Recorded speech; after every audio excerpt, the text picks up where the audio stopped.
Որ սննդամթերքներն են զբաղեցնում երկրորդ հորիզոնականը հայերի սպառման մթերքների շարքում։ Տեսեք, մենք իհարկե նաև եթե առանձին որպես ենթախումբ հանենք, դա հատիկեղենն է, բայց մենք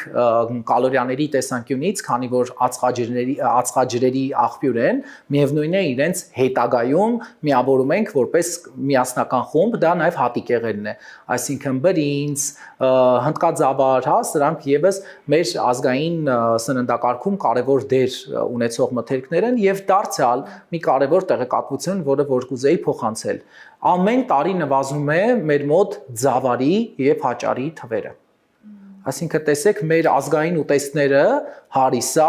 սպաս, դուք տեսնում եք, չէ՞, մեր ազգային ուտեստներում, այո, հաճար, հաճարով փլավ, թվում մեր թե պետք է աճ գրանցեինք, բայց ցավոք սրտի ամեն տարի նվազում է